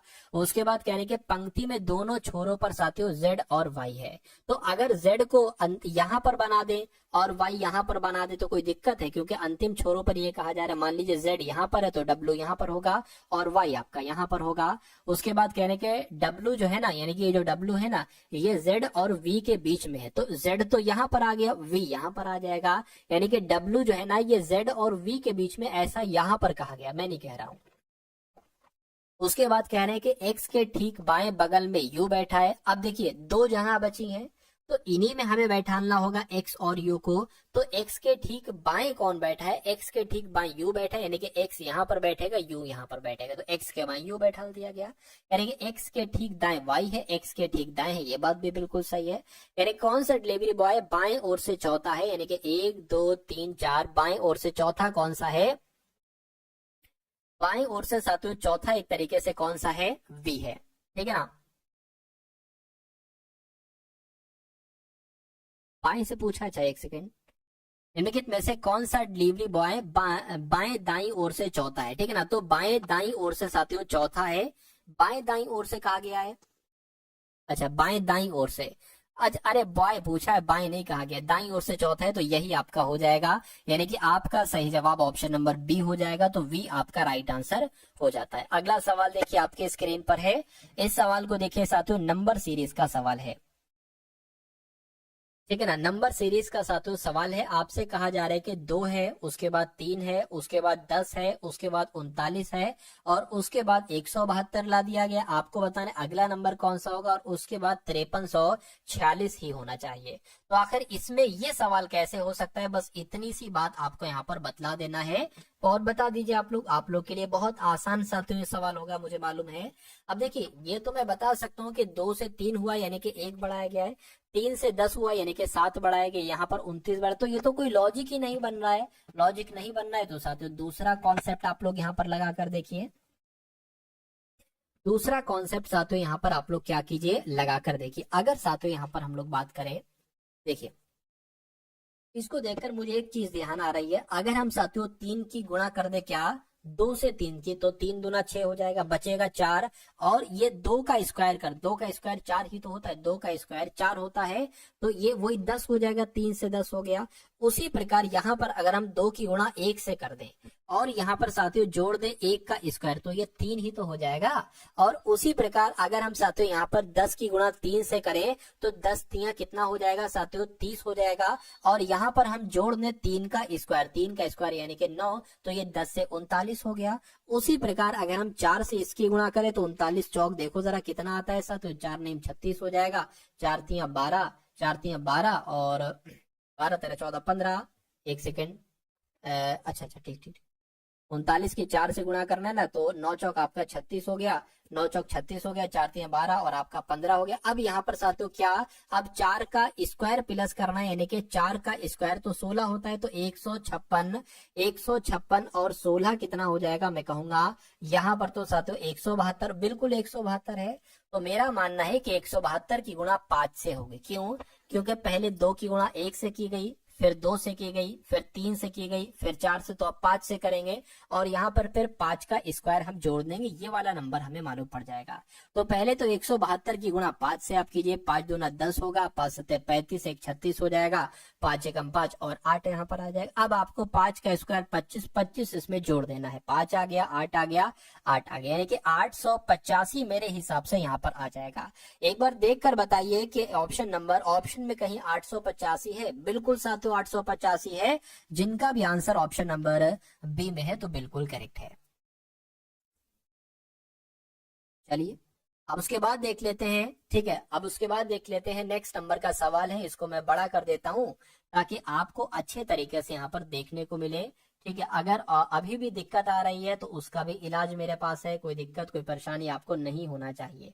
देखिए ये क्या है, ये एक कागज का टुकड़ा है। क्या है साथियों, ये एक कागज का टुकड़ा है, ठीक है। इसके 2 पार्ट किए जाते हैं, यानी कि ये पहला वाला पार्ट जो है इसको फोल्ड करके इसके ऊपर ला दिया जाता है। तो अब आपके पास एक कागज का टुकड़ा ऐसा आ गया है, लेकिन ये डबल कागज का टुकड़ा है। क्यों? क्योंकि ये वाला पार्ट इसके ऊपर है। अब इसको यहां से फोल्ड किया जाता है और ये वाला पार्ट इसके ऊपर ला दिया जाता है, तो अब आपके पास एक ऐसा कागज का टुकड़ा आ जाता है। एक बच्चा आता है, वो कैंची से इसमें 2 होल करता है, एक होल यहाँ पर करता है, एक होल यहाँ पर करता है। और फिर जब बड़ा आदमी आता है जिसका ये कागज था, वो काम क्या करता है, वो फिर इसको ओपन करता है, यानी कि जब ये वाला पार्ट ओपन करेगा तो यहाँ पर आ जाएगा। अब 2 छेद जो यहाँ पर बने हैं ना, वो 2 छेद यहाँ पर भी तो बनेंगे, एक यहाँ पर बनेगा, एक यहाँ पर बनेगा। उसके बाद फिर जब ये वाला खोला जाएगा तो एक छेद यहाँ पर रहेगा, एक यहाँ पर रहेगा, और एक यहाँ पर रहेगा, एक यहाँ पर रहेगा। तो ये ओपन होने पर साथियों दिखेगा। तो ये कहां पर दिख रहा है, यहाँ पर दिख रहा है? नहीं, यहाँ पर भी नहीं दिख रहा है, यहाँ पर भी नहीं दिख रहा है, ये दिख रहा है सिर्फ और सिर्फ ऑप्शन नंबर डी वाले में। तो इस प्रकार जिनका भी आंसर ऑप्शन नंबर डी था, मैं कहूंगा आंसर आपका बिल्कुल करेक्ट था। ठीक है ना, सभी के समझ में आया, और सभी की जिनकी जिनकी समझ में आया, ठीक है, मैं कहूंगा साथियों बहुत अच्छे तरीके से आपकी समझ में आ गया, तो बहुत अच्छी बात है, बहुत बढ़िया, वेरी गुड क्लास। अगला सवाल आप लोग देखिए। तो अब तो भाई यहाँ पर आपके जो है ना वो मैथ के क्वेश्चन शुरू हो चुके हैं। मैथ जिनकी कमजोर है, मैं कहूंगा इस क्लास को देखिएगा, जितने चुनिंदा क्वेश्चंस मैंने लिए हैं इन सभी क्वेश्चंस को आप लोग देखिएगा, आपके बहुत सारे कंफ्यूजन यहाँ से साथियों दूर हो जाएंगे, या बहुत सारे कंफ्यूजन आपके यहाँ पर दूर हो जाएंगे। चलिए कोई दिक्कत नहीं है, कोई दिक्कत नहीं है साथियों। तो क्या कहा गया है साथियों, कह रहे कि राधा को 26 किलोमीटर की चाल से चलने पर, राधा को 26 किलोमीटर की चाल से चलने पर 1950 मीटर की दूरी तय करने में साथियों कितने मिनट लगेंगे? तो कितने मिनट लगेंगे ये आपसे यहाँ पर पूछा जा रहा है। देखिए और फटाफट आप लोग बताइए राइट आंसर आपका क्या है। देखिए बहुत ध्यान से। अब यहाँ पर अगर बात करें राधा को, अब देखिए यहाँ पर मिनट में आंसर निकाला गया है, तो 26 किलोमीटर प्रति घंटा की चाल है। अगर हम इसको मीटर प्रति मिनट में चाल को करेंगे तो क्या हो जाएगा? ठीक है ना, चाल की अगर बात करें, चाल को सबसे पहले कन्वर्ट कर रहे हैं, तो अगर 26 किलोमीटर को सबसे पहले मीटर में कन्वर्ट करेंगे तो इसकी गुणा 1000 से कराना पड़ेगी, और ये प्रति घंटे के हिसाब से, लेकिन हमें मिनट के हिसाब से निकालना है, तो साथियों 60 मिनट हो गया। ठीक है ना, तो ये एक तरीके से मीटर प्रति मिनट में आपकी चाल आ गई, क्योंकि इसी में निकालना है। अच्छा दूरी कितनी है? दूरी की, और दूरी साथियों यहाँ पर मीटर में है, इसलिए हमने इसको ऐसा किया 1950, क्या 1950 मीटर दूरी है। तो समय आपसे पूछा जा रहा है कितने मिनट लगेंगे, तो समय बराबर क्या होता है साथियों, समय बराबर आपका होता है दूरी बटे चाल। क्या? दूरी बटे चाल, ये आपका हो जाएगा। अच्छा दूरी कितनी है साथियों, दूरी यहाँ पर कितनी है, दूरी 1950 है, और चाल आपकी कितनी आ गई, चाल आपकी ये आ गई 26,000 बटे 60। अच्छा इसको यहीं पर ऐसा करें, कट कर ले, फिर हम यहाँ पर लिख लेंगे, इस 0 से ये 0 कैंसिल हो गया, 2 से कट करेंगे तो यहाँ पर साथियों 1300 आ जाएगा, और यहाँ पर 3 आ जाएगा, तो ये चीज यहाँ पर लिख दो 1300 बटे 2। अब देखिए नीचे इसकी गुणा ऊपर हो जाएगी, यानी कि ये चीज यहाँ पर आ जाएगी, और फिर यहां से हम इसको इरेज कर देंगे, ये मैंने इरेज कर दिया। अब इसको कैलकुलेट कर लीजिए, आपका समय निकल कर आ जाएगा, ये 0 से ये 0 कैंसिल होगा, ठीक है ना। अच्छा यहाँ पर क्या आ जाएगा, यहाँ पर 3 आ जाएगा, 2 क्यों मैंने लिख दिया, ठीक है। ये क्या है साथियों, एक सेकंड रुक जाइए, इसको सही तरीके से मैं लिख देता हूँ, गुणा 3, ठीक है, गुणा 3 आ गया, और ये 0 से साथियों ये 0 आपका कैंसिल हो चुका है। चलिए अब यहाँ पर अगर बात करते हैं साथियों, इसको और अगर कट करें, 5 से कट करें तो 5 दूना 10 हो जाएगा, 5 छंग आपका 30 हो जाएगा, इसको कट करें 5 से तो 5 तिया आपका 15, 5 टीम आपका 45 गुणा 3 चल रहा है, ठीक है ना। 39 तिया कितना हो जाएगा देख लीजिए, 39 तिया कितना हो जाएगा, 9 तिया 27 हो गया, 3 तिया 9, 11 हो जाएगा। यानी कि समय आपका साथियों कितना निकल रहा है, समय आपका 117/26 निकल रहा है, 117/26 निकल रहा है। ये आपको साथियों मालूम होना चाहिए। इतनी बात अगर क्लियर है तो मैं कहूंगा साथियों बिल्कुल सही है। चलिए अब उसके बाद देख लीजिए, अब 13 दुना होता है 26 और 13 नीम होता है 117, यानी कि 9/4 मिनट आया है। 9/4 साथियों क्या बन जाएगा एक तरीके से अगर बात करें, 2 से कट करे 2 चौक 8 हो गया, 1 बचा 1 यहाँ पर आ जाएगा, यानी कि 4 सही 1/2 मिनट बोले तो 4.5 मिनट आपका आंसर हो जाएगा। लेकिन 4.5 मिनट तो कहीं लिखा नहीं है, ये क्या ये 4.5 होगा, हो सकता हो साथियों 4.5 हो सकता है यहाँ पर टाइपिंग मिस्टेक हो गई हो। तो कुल मिला के साथियों कितने मिनट लगेंगे, 4.5 मिनट लगेंगे, ये आपका बिल्कुल करेक्ट आंसर हो जाएगा। और ये कॉन्सेप्ट आपके एग्जाम में पूछा जाएगा, ठीक है ना। चलिए अब उसके बाद देख लीजिए साथियों, अगला सवाल है जो कि बहुत शानदार सवाल आपकी स्क्रीन पर आ चुका है। इस सवाल को देखिए और मुझे बताइए आपका राइट आंसर यहाँ पर किस ऑप्शन के साथ जा सकता है। सवाल में आपसे कहा जा रहा है कि 2 व्यक्ति हैं, एक का नाम पी है, एक का नाम क्यू है। इनकी आयु का अनुपात साथियों 5:7 है, ठीक है। यानी कि अगर पी की आयु अगर 5 है तो क्यू की आयु कितनी है, 7 है। उसके बाद कह रहे हैं साथियों यहाँ पर 8 वर्ष पहले पी और क्यू की आयु का अनुपात 7:13 था। तो पी और क्यू की वर्तमान आयु के बारे में आपसे यहाँ पर पूछा जा रहा है, मुझे बताइए। देखिए अगर इनकी साथियों आयु कितनी है, पी और क्यू की आयु 5:7 है, यानी कि 5x और 7x है, और इनकी 8 वर्ष पहले की आयु का अनुपात ये है, तो इसमें से 8 घटा दो, इसमें से 8 घटा दो, तो इनकी 8 वर्ष पहले की आयु का अनुपात कितना है, 7:13, यानी कि 7/13 है।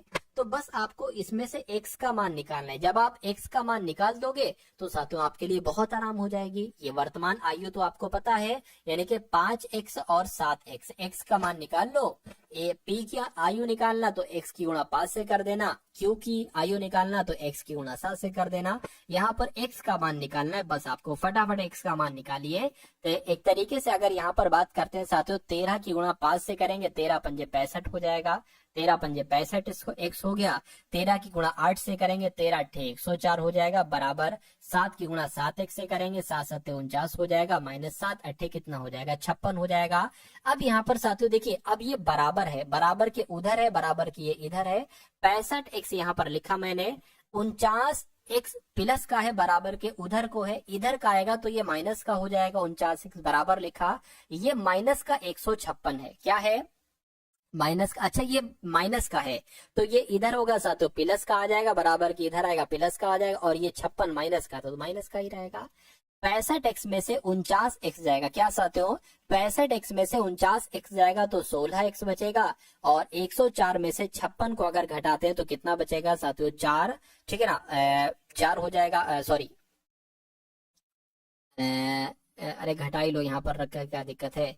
14 में से साथियों 6 जाएगा तो कितना बचेगा, 8 बचेगा। 9 में से 5 जाएगा 4, यानी कि 48 यहाँ पर आ जाएगा, 48 आ गया। अब देखिए x बराबर कितना हो गया, 48/16 हो गया, 16 एकम 16, 16 3 48 हो गया। x बराबर निकल चुका है साथियों 3 हो जाएगा।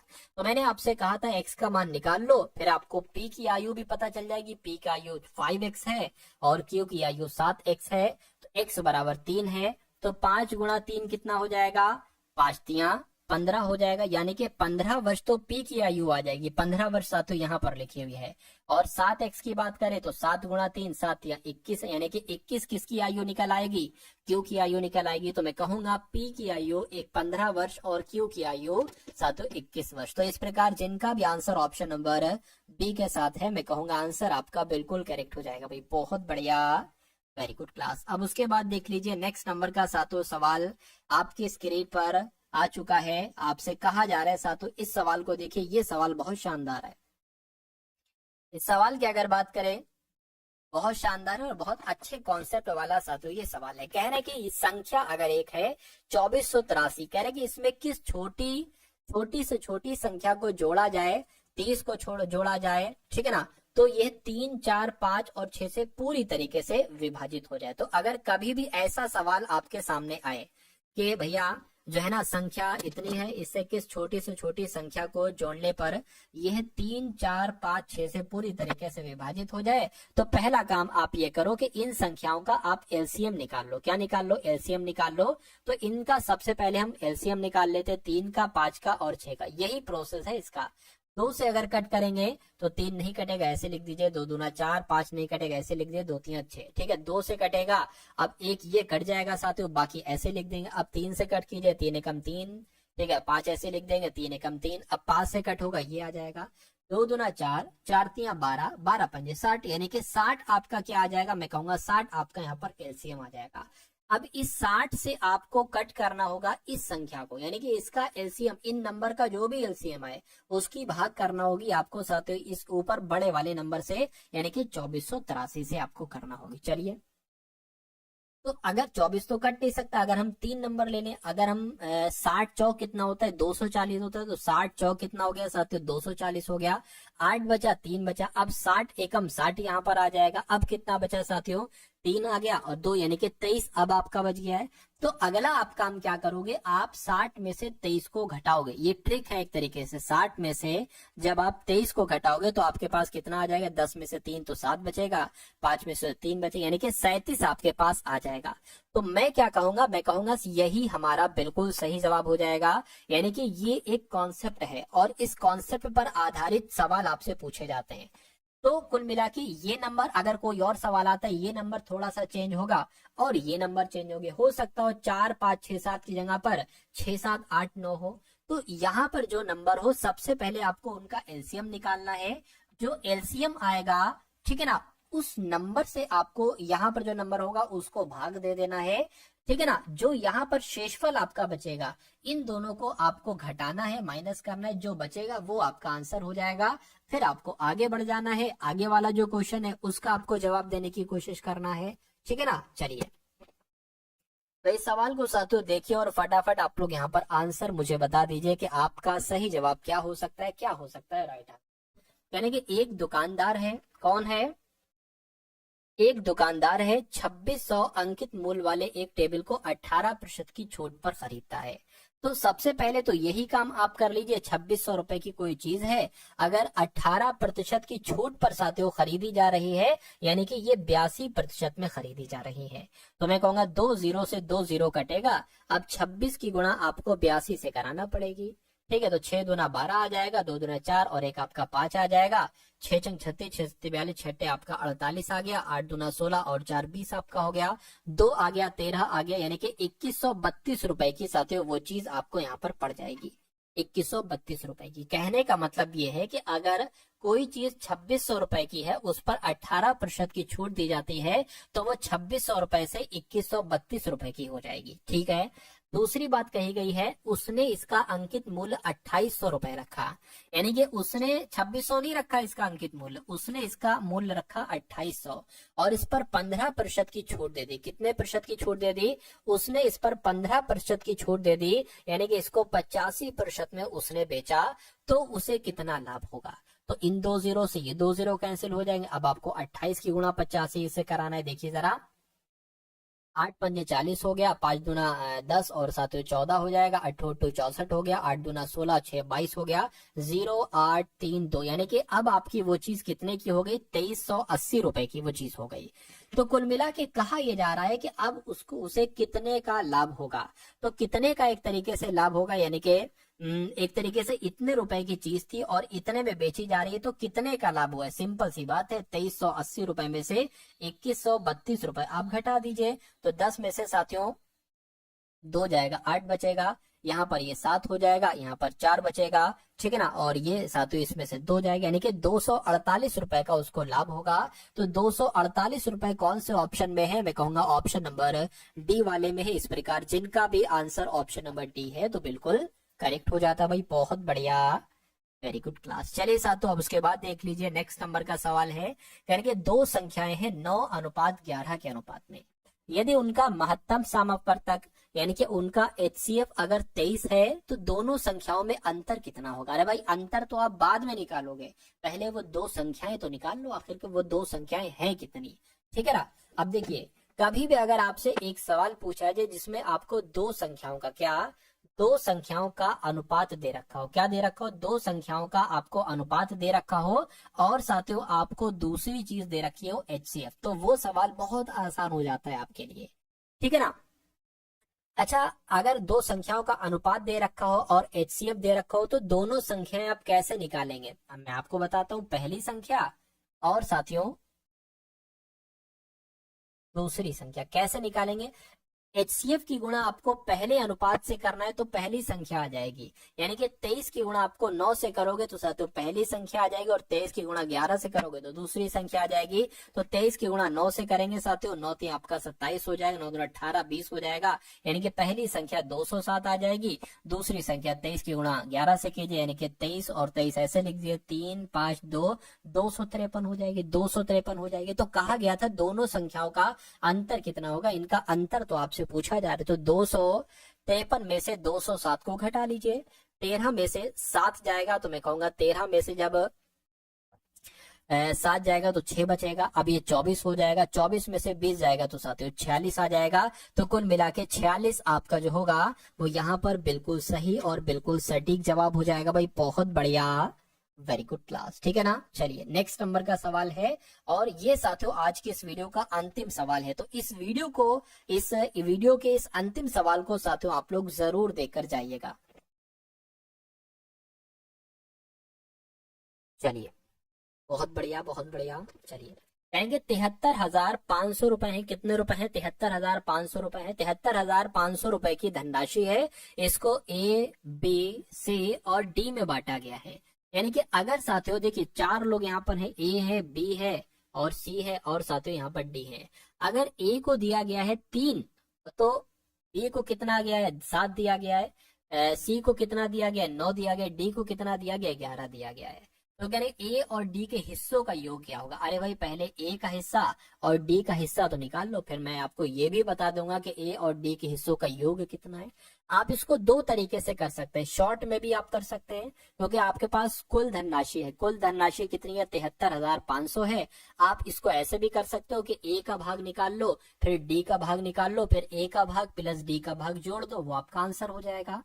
A का भाग निकालोगे तो कैसे निकालोगे? A का भाग 3 है तो यहाँ पर 3 से गुणा करोगे और बटे में इन सब अनुपातों का योग आ जाएगा। तो 11 9 20 और ये साथियों 27 3 30, यानी कि 30 हो जाएगा। इसको कैलकुलेट करोगे, ये A का भाग निकलेगा। उसी प्रकार D की अगर बात करें कैसे निकालोगे साथियों, ये कर लोगे। D का भाग असल में 11 है, तो सबका योग कितना है? 30 है। तो इसको और इसको आपस में जोड़ दो, देख लो, कट कर लो साथियों। इस 0 से ये 0 कैंसिल हो जाएगा, 3 से 3 कैंसिल हो जाएगा, यानी कि A जो निकलेगा वो 73,750 निकलेगा। और इसकी बात करें 0 से 0 कैंसिल, 3 से इसको करें 3 दूना 6, एक जाएगा, 3 चौक 12, 3 पंजे 15, यानी कि आपका 2450 आया ना। तो 2450 और 2450, यानी कि 2450 की गुणा 11 से करना है, हम लिख लेते हैं। 0 आ गया, 5 आ गया, 9 आ गया, 6 आ गया, 2 आ गया, यानी कि A का भाग तो इतना हो गया और D का भाग कितना हो जाएगा? 26,950 हो जाएगा। जरा इनको जोड़िए कि आंसर क्या आता है। इनका योग पूछा जा रहा है ना, 26,950 प्लस 7350, इनको देखिए क्या आता है। 0 0 और ये कितना आ जाएगा? 13 हो गया, और ये 14 और ये साथियों 34 कहीं आ रहा है, देखिए जरा 34,300 साथियों मिल चुका है। आंसर हमारा जो आ चुका है वो ऑप्शन नंबर डी वाला हमारा आंसर हो जाएगा। तो कुल मिला के जिनका भी आंसर ऑप्शन नंबर डी के साथ है, मैं कहूंगा आंसर आपका बिल्कुल करेक्ट हो जाएगा। सर एक बात और बताइए, क्या बात आपको बताना है? 420 बता रहे हैं, 420 क्यों बता रहे हैं भाई? 420 कहाँ का योग निकला है, या 420 वाला आप बता रहे हैं? बिल्कुल बताया जाता भाई, दोबारा विकी कुमार पटेल सर, बिल्कुल दोबारा बताया जाता है। आप पूछिए कि आपको पूछना है, ठीक है। जिसका भी कोई कंफ्यूजन है इतनी पूरी क्लास में से आपको जरूर बताया जाएगा, ठीक है ना। चलिए, और अभी 9:15 हुआ है, ठीक है ना, 9:15 हुआ है। 15-20 मिनट बाद साथियों लगभग मैं कोशिश करूंगा कि 9:45